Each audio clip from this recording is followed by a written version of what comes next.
பெண்களோட இன்றைய நிலைமை. பெண்கள் எப்பேற்பட்ட வாழ்க்கைய அனுபவிச்சுட்டு இருந்தாங்க, அவங்களோட நிலைமை எல்லா நாடுகள்லயும் எப்படி இருந்துச்சு, இப்ப அதனுடைய நிலைமை எப்படி இருக்கு அப்படிங்கறத கம்பேர் பண்ணீங்கன்னா, இன்னைக்கு ஆண்களுக்கு நிகரா பெண்கள் எல்லா நாட்டிலையும் இருக்காங்க. ஆனா அதே நாடுகள்ல ஒரு காலத்துல பெண்கள் அடிமையாகவே பட்டாங்க. நம்ம இந்தியாவில் அது இன்னமும் ஒரு சில இடங்கள்ல இருக்கு அப்படின்னு தான் சொல்லணும். அது பெண்களோட அறியாமை, ஆண்களோட ஆணாதிக்கம், எப்படி வேணா சொல்லலாம். ஆனா இன்னைக்கும் இந்தியாவில் மேலை நாடுகள்ல இருக்கிற மாதிரியே பெண்கள் அவங்களோட சுதந்திரத்தை யூஸ் பண்ணிக்கிட்டு தான் இருக்காங்க.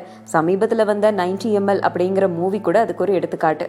ஆனா அந்த திரைப்படத்துல வரா மாதிரி கலாச்சார சீர்கேடோட பல பெண்கள் இங்க இருக்காங்களா அப்படின்னு கேட்டா குறைந்த சதவிகிதத்தினர் மட்டும்தான் அப்படி இருக்காங்கன்னு சொல்லலாம். இதுல பெண்களுடைய புகைப்பழக்கம், இந்த புகைப்பழக்கம் அப்படிங்கிறது பெண் உரிமை அப்படின்னு அவங்க சொன்னாங்கன்னா அது ஒரு முட்டாள்தனம் அப்படின்னு தான் சொல்லணும். ஏன்னா இந்த ஸ்மோக்கிங் அப்படிங்கிறதே உடல் நலத்துக்கு கேடான ஒண்ணு. அதுல எங்க இருந்து சுதந்திரம் அப்படிங்கிற ஒண்ணு வந்திருக்கும்? ஆண்கள் அதை பிடிக்கிறதே முறைகேடானது, அவங்களோட உடல் நலத்துக்கு கேடானது.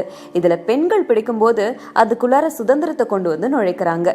இந்த பெண்கள் சிகரெட் பிடிச்ச கதை, அதனோட ஹிஸ்டரி என்ன அப்படிங்கறத நம்ம பார்க்கலாம். முதல்ல 1917 வருஷத்துல அமெரிக்கன் டொபாக்கோ அப்படிங்கிற கம்பெனி முதல்ல ஒரு அட்வர்டைஸ்மெண்ட் கேம்பெயினை வந்துட்டு அவங்க இன்ட்ரடியூஸ் பண்ணாங்க.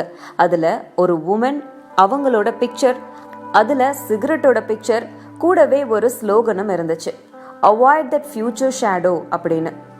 ஏன் அப்படின்னா சிகரெட் பிடிச்சா நீங்க வெயிட்டை லூஸ் பண்ணலாம் அப்படிங்கிற ஒரு மித்தலாஜிக்கலான ஸ்லோகன் அதுல போட்டிருந்தாங்க. சிகரெட் விளம்பரத்துல பெண்களுடைய புகைப்படத்தை போட்டதும் இதை பெண்களும் உபயோகிக்கலாம் போல அப்படின்னு ஒரு சில பெண்கள் அதை ட்ரை பண்ண ஆரம்பிச்சாங்க. 1929 அமெரிக்கன் டொபாக்கோ நிறுவனம் விளம்பரத்துல நடிக்க ஒரு பெண்ணை ஹையர் பண்ணிருக்காங்க. அந்த பெண் சிகரெட்டை பத்த வச்சு ரோட்ல நடந்து வர மாதிரியான காட்சிகளை அவங்க பண்ணாங்க. அதன் பிறகு 1935 வருஷம் கெய்ஜோ நூட்டார்ஸ் அப்படிங்கிற ஒரு பெண் மாடல் சிகரெட் பிடிக்கிற மாதிரி போஸ் கொடுத்திருந்தாங்க. ஆனா அந்த சிகரெட் உடல் நலத்துக்கு கேடானது அப்படின்னு அவங்களுக்கு நல்லாவே தெரியும். அதற்கு அவங்க என்ன சொல்லிருக்காங்கன்னா, இந்த சிகரெட்டை நான் பிடிக்கிற மாதிரி விளம்பரத்துல நடிச்சேன் அப்படின்னா என்னை பார்த்து பல பெண்கள் சிகரெட் பிடிப்பாங்க. நான் தெரிஞ்சே ஒரு தவறை செய்யற மாதிரி இருக்கு, என் மனசாட்சி இதுக்கு உறுத்துது அப்படின்னு அவங்க சொல்லியிருக்காங்க. ஆனா அதற்கு அந்த நிறுவனம் என்ன சொல்லியிருக்கு தெரியுமா? வாயுள்ள அனைவரும் சிகரெட் பிடிக்கிறதுக்காக தான் உன்னை இந்த விளம்பர படத்துல நாங்க நடிக்க வைக்கிறோம், உன் வேலை நடிச்சு கொடுத்துட்டு போறதுதான் அப்படின்னு சொல்லியிருக்காங்க. அதை தொடர்ந்து சிகரெட் பிடிச்சா அது உடல் நலத்துக்கு கேடு அப்படிங்கிற விஷயத்த 1946 தான் எல்லாருமே தெரிய ஆரம்பிச்சுக்கிட்டாங்க. பிசிஷியன் ஆல்டோன் ஓஷர் அப்படிங்கிறவரும் மைக்கேல் டி பேக்கி அப்படிங்கிறவரும் சிகரெட்டை புகைக்கிறதுனால லங் கேன்சர் வரும் அப்படிங்கறத எல்லாருக்கும் பப்ளிஷ் பண்ணாங்க.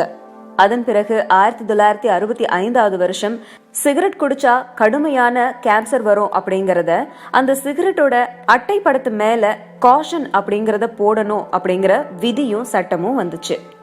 1965 வருஷத்திலேயே அமெரிக்காவில மட்டும் புகைப்பிடிக்கிற பெண்களுடைய எண்ணிக்கை 41.9% ஆச்சு. அதன் பிறகு மெல்ல திரைப்படங்கள்ல சிகரெட் பிடிக்கிறத ஸ்டைலா காமிச்சதும் அதை ஒரு ட்ரெண்ட் ஆக்கி இளைஞர்கள்ல இருந்து பெண்கள்ல இருந்து எல்லாருமே சிகரெட் பிடிக்க ஆரம்பிச்சிட்டாங்க.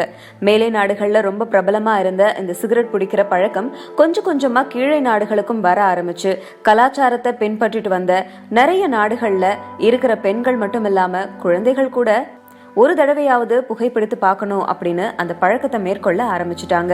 ஆனா இந்த புகைப்பழக்கம் அப்படிங்கிறது எப்படி ஒரு சிகரெட் கொஞ்சமா கருகி கடைசியில சாம்பல் ஆகுதோ அந்த மாதிரி நம்மளையும் அது ஒரு நாள் சாம்பலாக்கும் அப்படிங்கறத உணராம இன்னைக்கும் சிகரெட்டை ஒரு காரணத்துக்காக பிடிச்சுக்கிட்டு இருக்காங்க, குழந்தைகள்ல இருந்து முதியவர்கள் வரைக்கும். என்ன பத்தி உனக்கு எல்லாமே தெரியுமா? ஏன் உன்னை பத்தியும் எல்லாம் தெரியும். என்னோட ஃபேவரட் கலர் என்னன்னு சொல்லு. மாட்ன blue. Blue blue option A. நீ கான்ஃபிடென்ட்டா ஃபுல் ஸ்டாப் வைக்கிறியா இல்ல ஆப்ஷன் பி டவுட்டோட क्वेश्चन மார்க் வைக்கிறியா?